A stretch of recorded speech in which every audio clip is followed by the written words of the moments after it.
libertos do diabo. É o que Jesus realiza hoje na vida destes dois homens no Evangelho e é o que pedimos ao Senhor que realize também nas nossas vidas. Que pela força e poder que há na palavra de Deus, sejamos libertos de toda a opressão, obsessão, infestação, possessão diabólica. Há poder na palavra de Deus para realizar esta libertação. O padre Rufus nos contava aquele caso extraordinário de um rapaz que, mesmo tendo feito pacto com o inimigo, depois de um processo de arrependimento, de conversão, ele foi liberto através da meditação diária da palavra de Deus. Quando o padre Rufus começou a rezar sobre ele, esperando já a manifestação diabólica, nada aconteceu. O padre Rufus então ficou curioso. Como aquele homem tinha sido liberto, ele disse: padre, há 2 anos eu medito todos os dias a palavra de Deus. O padre Rufus então disse: foi isso. A palavra de Deus, dia a dia, te libertou. Mas veja, não foi um exercício de um dia e nunca mais. Às vezes nós cometemos esse erro, esse equívoco. Como, por exemplo, vá na academia um dia apenas. Isso não vai fazer diferença nenhuma do ponto de vista físico, não é? Mas se você começa a se dedicar e faz exercícios físicos todos os dias, mais vezes, o seu corpo vai começar a responder a isso. Para que nós compreendamos também o que acontece no mundo espiritual. Se vamos fortalecendo o nosso espírito, não ler a palavra de Deus uma vez e nunca mais, mas nos dedicamos todos os dias, ainda que por 5 minutos. Quantos minutos nós gastamos no WhatsApp? Quantos minutos nós gastamos numa rede social? Então, pelo menos 5, 10, 15 minutos, mas tiramos ali para ler a palavra de Deus. O Instituto Hesed, através do aplicativo do Instituto Hesed, você pode baixar no seu celular. E todos os dias nós temos ali um programa de leitura da Sagrada Escritura, além desse momento de reflexão da palavra de Deus.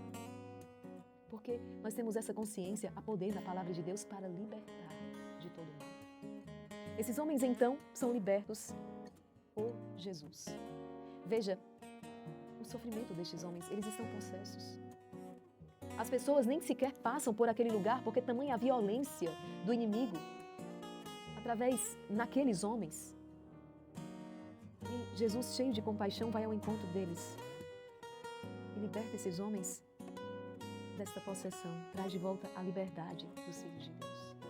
É isso que Jesus também quer fazer na minha e na sua vida. Para isso ele veio, para destruir as obras do diabo. Então daqui nós já inferimos, olha, o diabo existe. O inferno é uma realidade. É importante frisar isso, porque quantos hoje pregam um evangelho onde não existe diabo, não existe inferno, o mal é uma criação da sua cabeça. Não, o mal é uma realidade. O inferno existe. O demônio existe. Esse ensinamento, a segunda coisa que nós devemos então levar hoje deste evangelho. E depois, aqueles demônios então pedem permissão para entrar nos porcos. Mas o demônio não tem autoridade. Até mesmo Satanás precisa se dobrar diante do Filho de Deus. Ele age, mas a sua ação é limitada pelo próprio Deus. É por isso que uma alma que está unida a Deus, Satanás tem permissão para investir contra essa alma. E o que é que acontece? Acontece o que aconteceu com Jó. É bíblico. A coroa de Jó, a glória que lhe está reservada vai aumentando, porque Jó resiste bravamente à tentação. Deus permite que sejamos tentados, mas para que ganhemos uma luminosidade ainda maior. Como aquele guerreiro que vai vencendo batalhas e vai ganhando seus distintivos. De batalha em batalha, de guerra em guerra. Nós estamos aqui para combater o quanto Satanás é humilhado. Um outro caso que o padre Rufus citava, ele chegou a possuir uma jovem, mas era uma possessão expiatória, como aconteceu com Santa Míria de Jesus crucificado, que também foi possuída pelo demônio. Mas Deus permitiu para que Satanás fosse humilhado naquela santa. Ele sofria ao possuir o corpo daquela mulher que era apaixonada por Deus. Então, com aquela jovem que o padre Rufus relatava, no exorcismo, o demônio perguntava: por que, Rufus? Por quê?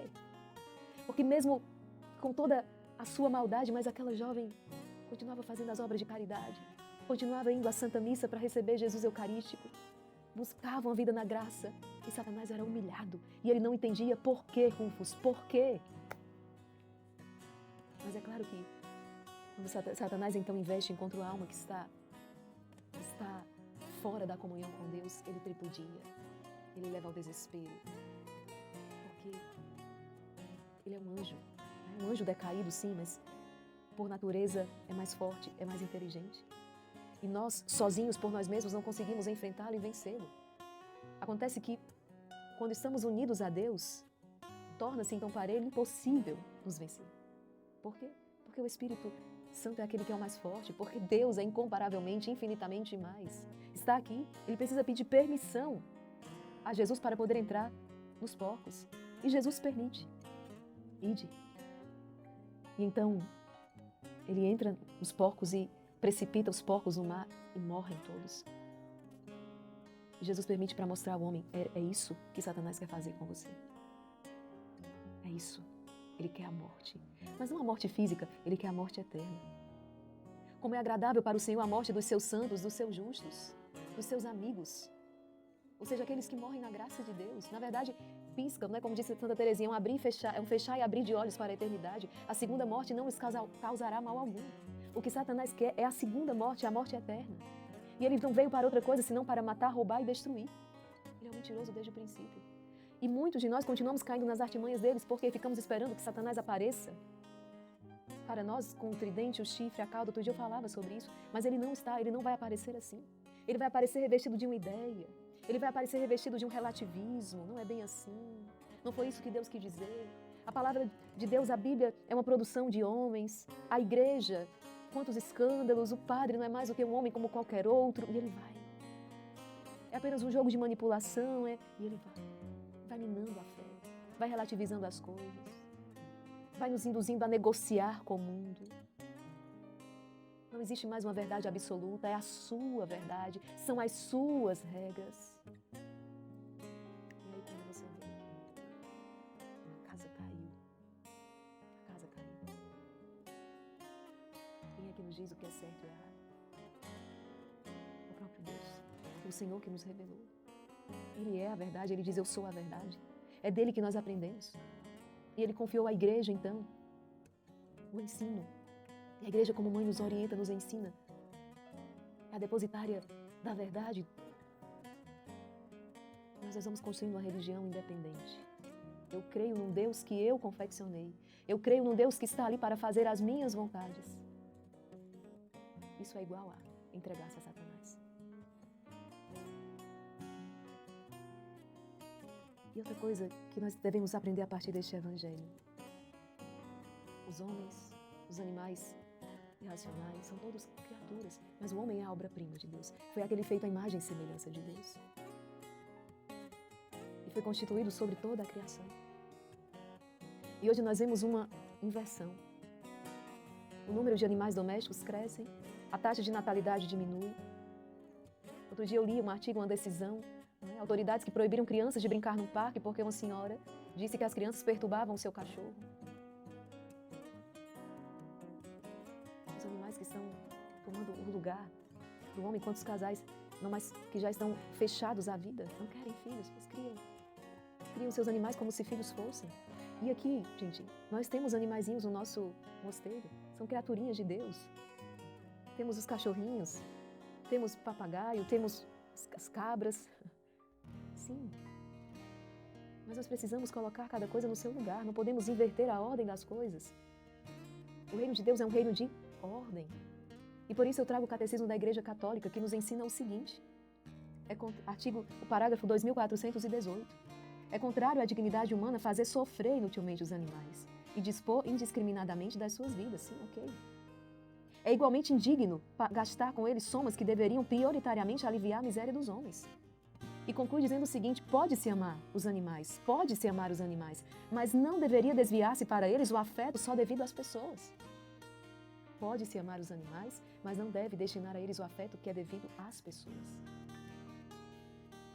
Entende? Hoje nós temos leis que declaram crime inafiançável.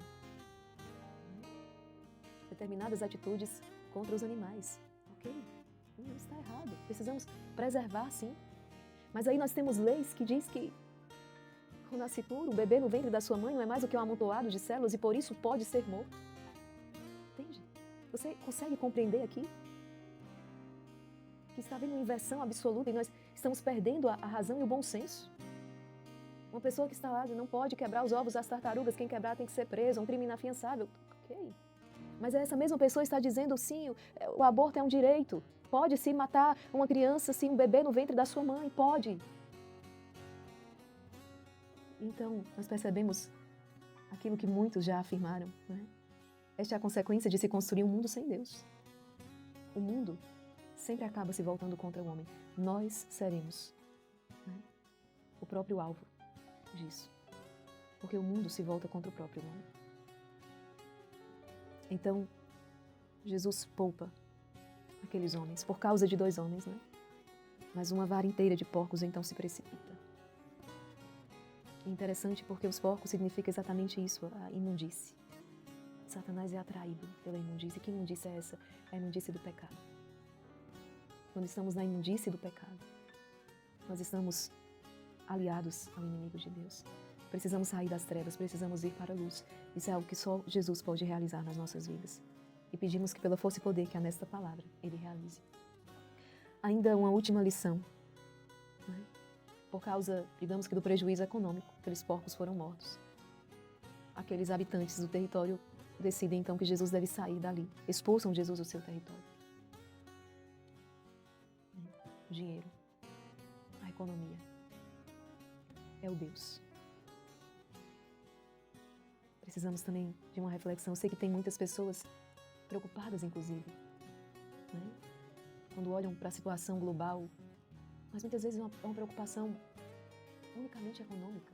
Eu não, mais uma vez repito, não digo que não tenhamos que nos debruçar sobre essas questões, mas não podemos perder de vista aquilo que é primordial. Porque Satanás pode nos conduzir a um caos para depois chegar com a solução. É assim que ele age sempre. Ele produz um caos para depois chegar e dizer, eu tenho a solução. Sexo livre, os anticoncepcionais, os preservativos. Foi isso que ele pregou há décadas atrás? Aí chegou com a solução, não é? Depois chegou com a solução. Primeiro o sexo livre. Depois os abortivos, os preservativos, para resolver isso aqui. Por causa das doenças sexualmente transmissíveis, gravidez indesejada. E ele vai, e ele chega com a solução, o aborto, matar a criança. Veja, é uma derrocada. Então ele vai conduzir a sociedade a um caos, para depois chegar e dizer assim, eu tenho uma solução. Só que a solução é sempre um virar as costas para Deus. A solução é sempre excluir Deus. E é isso que muitas vezes nós não estamos nos dando conta. Até a boca está cheia da palavra, Deus, Senhor, Senhor, mas é como ouvimos outro dia. Não é aquele que diz Senhor, Senhor, que vai entrar no reino dos céus, mas é aquele que faz a vontade do meu Pai que está no céu. Ou seja, onde está a observância dos mandamentos? Quantas pessoas dizendo, meu Deus, mas uma vida de adultério, de pornografia, entregue aos vícios, sem vida sacramental. Entende? Satanás está plantando esta ilusão. E ele é trabalhador, ele não vai parar, ele vai continuar. Nós precisamos estar atentos todos os dias, movidos pela palavra de Deus, não nos desviar nem para a direita nem para a esquerda, mas nos manter em Cristo, que é o caminho. Satanás vai oferecer uma falsa, ele vai trazer a guerra, o caos, para depois oferecer uma ordem, uma falsa paz. E provavelmente o mundo vai cair como um patinho nesse oferecimento. Porque, na verdade, o que ele quer é levar as almas à condenação eterna. Para que venha a paz, vamos abrir mão dos princípios. Para que venha a paz, vamos promover então uma única religião. Para que venha a paz, vamos dizer que todas as religiões são iguais.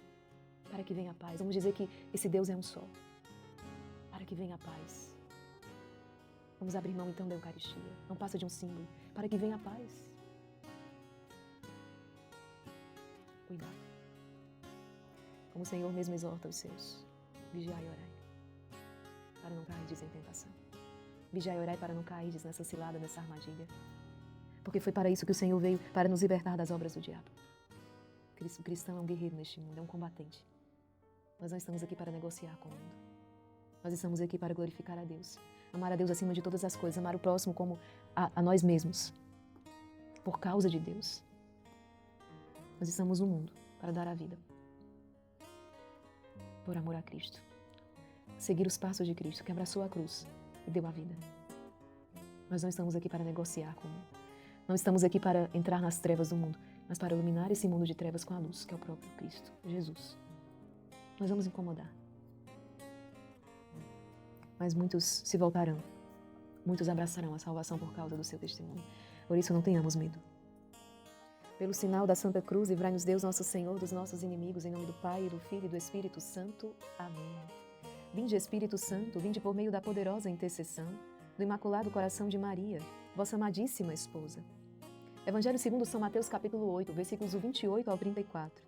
Naquele tempo, quando Jesus chegou à outra margem do lago, na região dos Gadarenos, vieram ao seu encontro 2 homens possuídos pelo demônio, saindo dos túmulos.